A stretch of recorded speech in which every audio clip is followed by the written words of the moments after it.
అందరికీ నా కృతజ్ఞతలు తెలియజేయడానికి, నా థ్యాంక్స్ చెప్పడానికి. మీరే కనుక లేకపోతే ఒక పార్టీని నడపడం చాలా కష్టమైంది. జనసేనకి బలం కూడా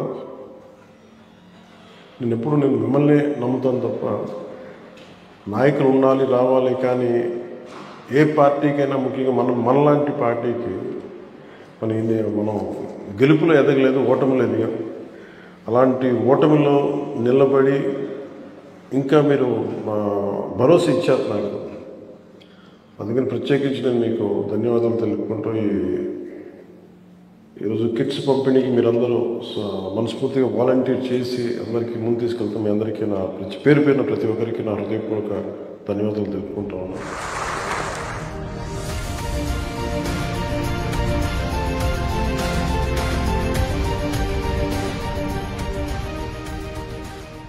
ఒక పార్టీ నడపడం చాలా కష్టసాధ్యమైంది. పార్టీ ప్రారంభించినప్పుడు నాకు నిజంగా ఏ ఐడియా లేదు, ఏ అవగాహన కూడా నాకు లేదు. చెయ్యాలి అన్న ఒక్క మ్యాడ్ కమిట్మెంట్ తప్ప ఎలా నేర్చుకుంటాం, స్విమ్మింగ్ ఎలా నేర్చుకుంటాం, దూకే అంటే అంత మానసిక అంటే దాని ఏమంటే ఒక మెంటల్ బ్యాండ్ విడ్త్, అంత థింకింగ్ ఉందా మనకి. సో నేను అంతకుముందు మార్నింగ్ కూడా మీరు చూస్తుంటారా, మీరు ఎవరైనా వచ్చారు అక్కడికి? మార్నింగ్ వచ్చారు కొంతమంది, లైవ్ చూస్తుంటారు కదా. అంటే దేశం చాలా పిచ్చిది. ఎందుకు ఆ మ్యాడ్ కమిట్మెంట్ ఉందో నాకు తెలియదు. అంటే మేబీ అంటే హిస్టరీ చదువుతూ ఉంటే ఎంత సాక్రిఫైసెస్ జరిగినాయి, అంటే ఎంతమంది అంటే మనకి ప్రతిసారి అంటే మన ఇల్లు బాగుండాలి, దేశం బాగుండాలి, ఎంతమంది తపన పడి ఇల్లు బాగుండాలంటే మన తల్లిదండ్రులు ఎంత కష్టపడితే ఒక ఇల్లు నిలబడుతుంది. అలాగే ఎంతమంది నాయకులు ఎన్ని బలిదానాలు జరిగితే ఒక దేశం ఉంటుంది. సో ఎంతసేపు గిల్ట్ ఏముండేదంటే ఎంతసేపు మనం తీసుకోవడం అలవాటు అయిపోయింది కానీ తిరిగి ఇవ్వడం అలవాట్లేదు అనేది అనిపించింది చిన్నప్పటి నుంచి. మేబీ ఆ తపన సినిమాల్లో ఒక మంచి స్థితి ఉన్నా కానీ ఎందుకు అంత తృప్తిని ఇవ్వలేదంటే పొలిటికల్ పార్టీ పెట్టాక, నిలబడ్డాక, నిలదొక్కున్నాక ఇది చాలా బలాన్ని ఇచ్చింది. మీరే కనుక లేకపోతే అంటే ఇంతమంది అంటే what is a political party? It is not about money.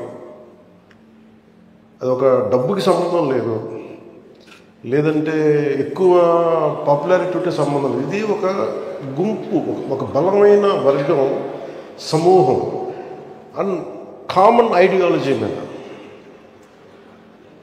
వాళ్ళందరూ ఏకతాటి పైన వస్తే ఎలా ఉంటుంది అంటే నేను మాట్లాడినప్పుడు ఎందుకు ఎక్కువ మంది ఫస్ట్ భయపడతారు నేను మాట్లాడినప్పుడు, ఎందుకంటే ఇంపాసిబుల్ అంటారు ఫస్ట్.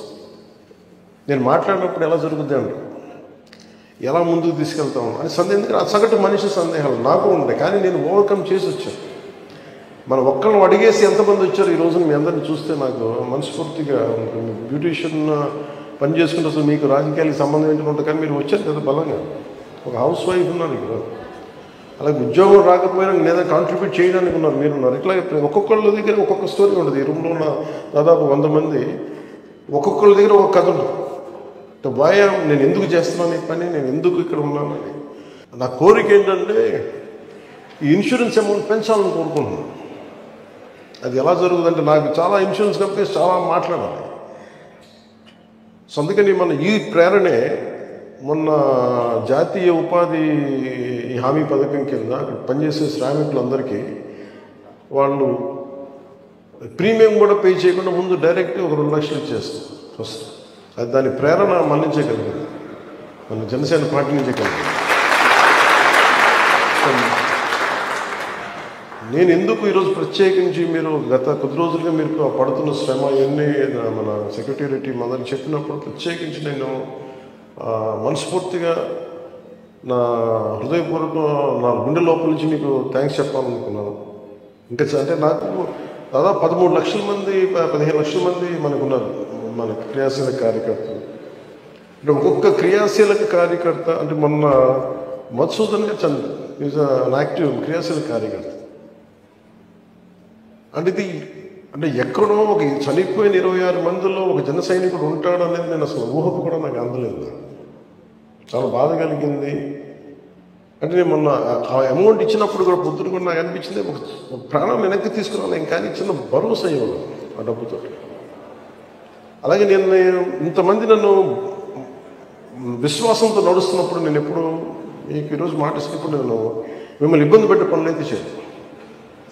అలాగే నేను రిస్క్ తీసుకున్న తర్వాత మీలో ఎంతమందికి ఇబ్బంది లేకుండా రిస్క్ తీసుకోగలరు అప్పుడే రండి. అంత నేను ప్రతిసారి నేను నా జీవితాన్ని రిస్క్లో పెట్టుకున్న తప్ప మీ జీవితాన్ని ఎప్పుడు నేను రిస్క్లో పెట్టాను. ఎందుకంటే దాని బాధ్యత నాకు. అందుకని ప్రత్యేకించి ఈ సందర్భంలో మీరందరూ వచ్చినందుకు మనస్ఫూర్తిగా మీ అందరికీ పేరు ధన్యవాదాలు తెలుపుతాను. బలమే క్షేత్రస్థాయిలో ఒక హౌస్ వైఫ్గా పనిచేస్తా, లేదంటే ఇందాక ఎవరు చెప్తాను రంజాన్లో నైట్ షిఫ్ట్ పనిచేసి మనకి వాలంటీర్ చేశానని. అలా ఇక్కడున్న డాక్టర్ ప్రసాద్ గారు, డాక్టర్ సంతోష్ గారు, ఇట్లా ఒక్కొక్కళ్ళు అంటే ఎంత విభిన్నమైన నేపథ్యాల నుంచి వచ్చారో ఒక్కొక్కళ్ళు. విద్యార్థులు ఉన్నారు, ఇంకా 10th క్లాస్ ఉందనే 10th క్లాస్ ఇంటర్ అయిపోయిందా? కానీ ఇంత చిన్నపిల్లల దగ్గర 16, 17 చిన్నపిల్లల దగ్గర నుంచి హౌస్ వైఫ్ దాకా వచ్చి డాక్టర్స్ దాకా వచ్చంటే ఇంత విభిన్నమైన నేపథ్యాల నుంచి వచ్చి మనందరం ఒక ఆశయం కోసం పనిచేస్తున్నామంటే దానికి నేను ఒక చుక్కాని లాంటి వాడిని సెంటర్లో ఉంటాను.